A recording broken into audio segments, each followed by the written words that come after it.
You cannot tell me that this morning, after everything that Candace Owens said yesterday, you cannot tell me that Mikey McCoy and Andrew Fairytale Flight Kolvet did not walk into that TPUSA office like, hey,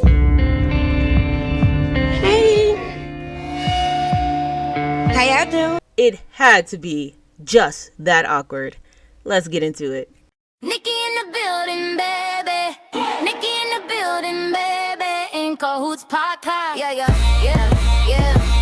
I keep God first, that's real. True crime on the table, facts on steel. Investigations, I chase that trail. If the story don't add up, I set it straight, no fail. I spot fake tears, I spot lies. Sketchy little moves, I see through the disguise. I'm fair, I'm funny, I bring that light. I call you out, then I'll still be polite. What's up, everybody? Welcome to another episode of In Cahoots Podcast. My name is Nikki. Before we get into this video, please make sure you subscribe, like, comment, share. Please hit the hype button. It helps me out tremendously. Don't forget to click the join button to become a member and turn on your post notifications so that you know every time there is a video. Baby, it has been a very, very eventful 24 hours. This is one of those times that I just wish I was a little fly on the wall in Turning Point USA headquarters just to see how the morning went. Because Mikey, you did what? Mikey. Oh, it looks like Mikey got a little conscience on him. We are going to just jump right in and let's listen to Candace Owens herself drop a bomb. Since what you are attempting to falsely insinuate is that I went into that conversation with Erika on December 15th already convinced of her guilt, which is patently untrue.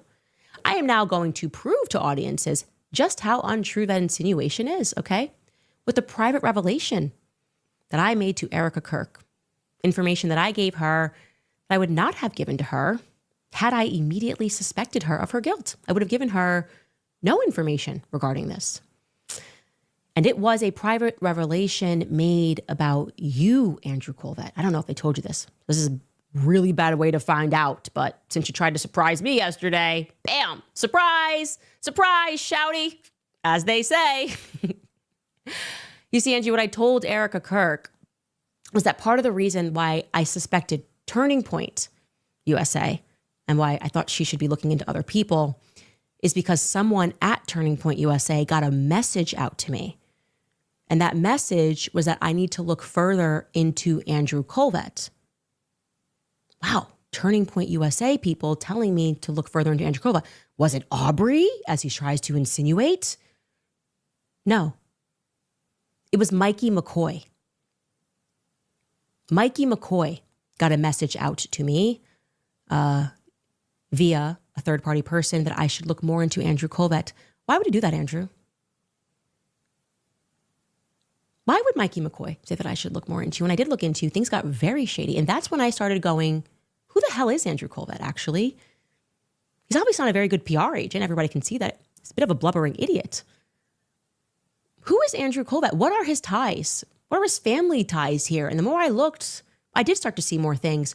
So as you pretend like we're all just conspiracy theorists and nobody had any good information, as you fire a bunch of employees, like I said, you still cannot produce the information that you are claiming that Aubrey Leitch gave to me that I share on this platform.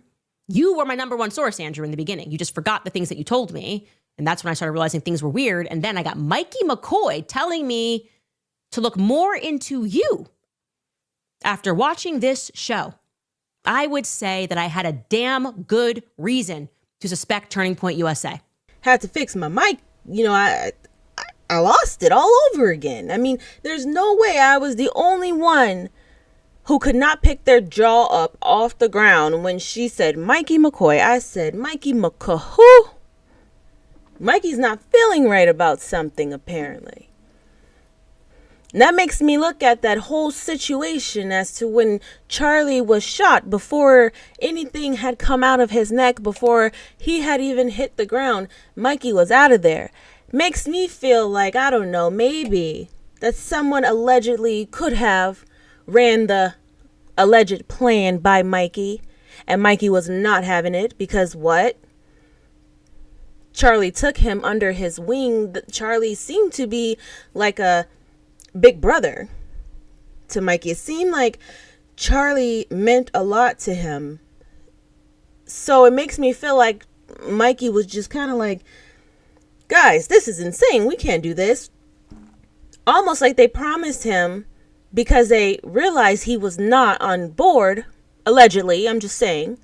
And almost like they were like, okay, no, we're not going to do it. We're not going to do anything like that. Scratch it. Pretend I never even said anything. I don't know what I was thinking. And it seems like it could have given him a little sense of relief. Like, okay. And then, boom. When it happened, maybe Mikey was like, oh, hell no.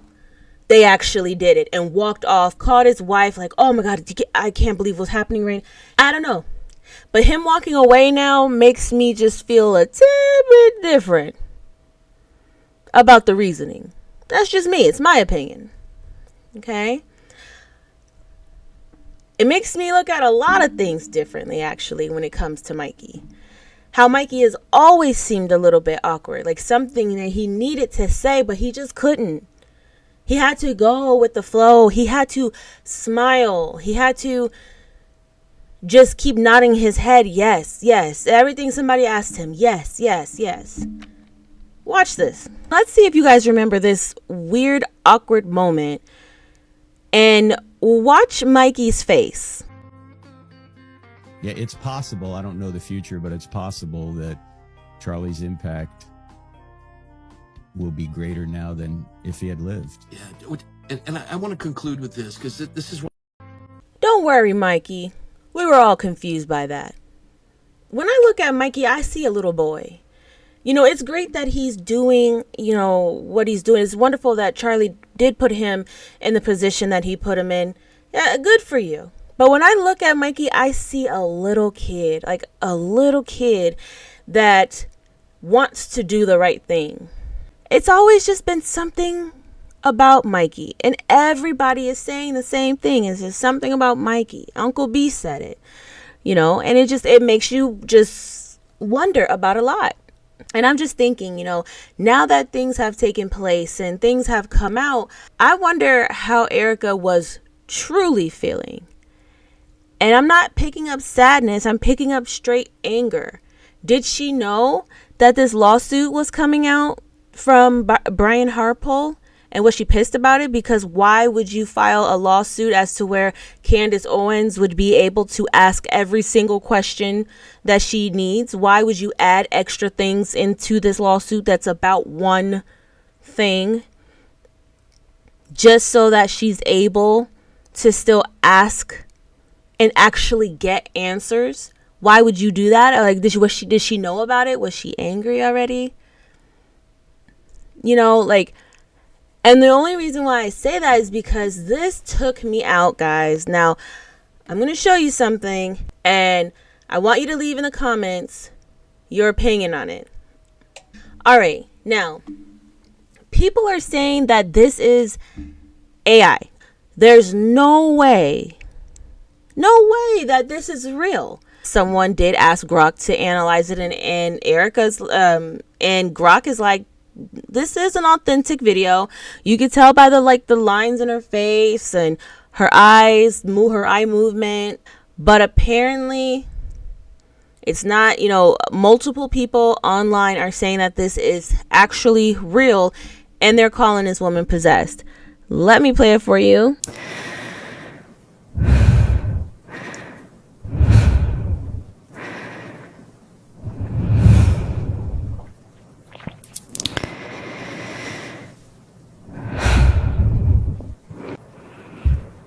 Hold on, let me get this off my screen because I rebuke all that in the name of Jesus. We don't play like that around here.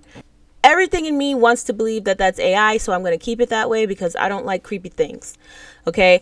But again, a lot of people are analyzing it, having AI analyze it, and it's coming out to be authentic. It doesn't even look like any sadness. It looks like rage. It looks like pure fire. But my thing is that, goodness gracious, like, I know that she has to put on a certain face for the internet and what have you, but why are you that mad right now? You know, of course, anger, that's a stage of grief. I get it. I do. I'm not taking that away from her. But did you find out about the lawsuit? What happened? What made you outright say that Candace claimed that you killed your husband? She didn't do that. Erika knows she didn't do that. And according to Candace, she shared with her that Mikey told her to look into Andrew. Why does everything just not make sense? Why does everything just seem so messy? Why are we all so dizzy with the whole Brian Harpole situation? I mean, we don't know the exact motives behind it, but really, what if it's a situation where maybe him and Mikey McCoy are in cahoots? Like and subscribe. But maybe him and Mikey McCoy are in cahoots, and maybe they've had this conversation, and maybe they're like, look, the only way that we can do this safely, we just got to sue her. We have to sue her. Somebody has to sue her, and the truth has no choice but to come out. Phone records have to be taken, flight records, flight logs. We have no choice. This is the easiest, best way we could possibly do this.